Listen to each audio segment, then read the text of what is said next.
Hello friends, welcome to Ranjee's Pathashala 1 minute Gyan.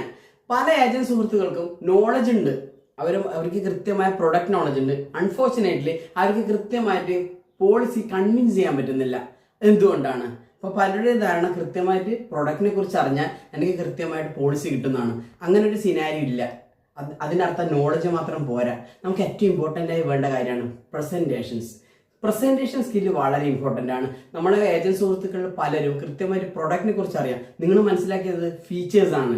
ഇത്ര തവണ അടച്ചാൽ ഇത്ര കാലങ്ങളിൽ കിട്ടും എന്നുള്ള കാര്യങ്ങളൊക്കെയാണ് നിങ്ങൾ പറയുക. റിട്ടേൺസിനെ കുറിച്ചൊക്കെ ആയിരിക്കും നിങ്ങൾ സംസാരിക്കുക. പക്ഷെ ആദ്യം നമ്മൾ മനസ്സിലാക്കേണ്ടത് പ്രൊഡക്റ്റിനെ കുറിച്ച് മാത്രം പോരാ.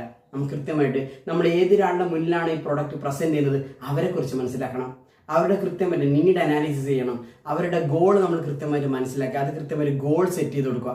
ഏറ്റവും ഇമ്പോർട്ടൻറ്റ് നോളജ് മാത്രമല്ല, കൃത്യമായൊരു പ്രസൻറ്റേഷൻസ് ആണ്. ഇപ്പോൾ നമ്മൾ കുറേ ജാർഗൺസ് ഉണ്ട്, മെച്യൂരിറ്റീസും അങ്ങനെ പ്രീമിയം, അതൊക്കെ നമ്മൾ യൂസ് ചെയ്യുന്ന സമയത്ത് ചില സമയത്ത് ചില സുഹൃത്തുക്കളെ ക്ലയൻസിന് മനസ്സിലാവണമെന്നില്ല. നമ്മൾ യൂസ് ചെയ്യേണ്ടത് അവർക്ക് മനസ്സിലാകുന്ന രീതിയിൽ വളരെ സിമ്പിളായിട്ട് കൃത്യമായിട്ട് അവരെ ഇമോഷണലി കണക്ട് ചെയ്യുന്ന തരത്തിൽ നമ്മൾ പ്രസൻറ്റ് ചെയ്യുക എന്നുള്ളത് വളരെ വളരെ ഇമ്പോർട്ടൻ്റ് ആയ കാര്യമാണ്. അപ്പോൾ അവരുടെ ഭാഷയിൽ അവർക്ക് മനസ്സിലാകുന്ന രീതിയിൽ വളരെ ഈസി ആയിട്ട് നമ്മൾ ഒരിക്കലും നമ്മുടെ ഇമോഷൻസോ നമ്മുടെ ടെൻഷൻസോ ഒരിക്കലും നമ്മുടെ ഫേസിൽ വരാത്ത തരത്തിൽ കൃത്യമായി സൂക്ഷിക്കുക എന്നുള്ളത് വളരെ വളരെ ഇമ്പോർട്ടൻ്റ് ആയ കാര്യമാണ്. അപ്പോൾ നമ്മൾ മനസ്സിലാക്കേണ്ടത് അവർക്ക് സിമ്പിളായ രീതിയിൽ അവരുടെ പ്രയോറിറ്റി നമ്മൾ കൃത്യമായിട്ട് മനസ്സിലാക്കുക. അവരുടെ ഫിനാൻഷ്യൽ ഗോൾ എന്താണെന്ന് ആദ്യം മനസ്സിലാക്കുക.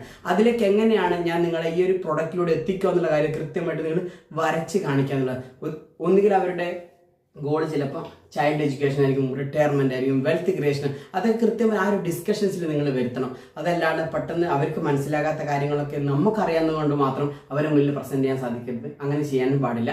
ഏറ്റവും ഇമ്പോർട്ടൻ്റ് കാര്യം നോളജിന്റെ കൂടെ തന്നെ പ്രസന്റേഷൻ സ്കില്ല് കൃത്യമായിട്ട് ഇമ്പ്രൂവ് ചെയ്യുക എന്നുള്ളതാണ്. ഇതിനെക്കുറിച്ച് how to improve the presentation skill നമ്മുടെ കൃത്യമായ ഒരു പ്രോഗ്രാംസിലൂടെയാണ്, നമ്മൾ ഓൺലൈനിലൂടെ അല്ലെങ്കിൽ ഓഫ്ലൈൻ പ്രോഗ്രാംസിലൂടെ നിങ്ങൾക്ക് കൃത്യമായിട്ട് മനസ്സിലാക്കി തരാൻ പറ്റും. Definitely I hope we can meet soon. Thank you so much.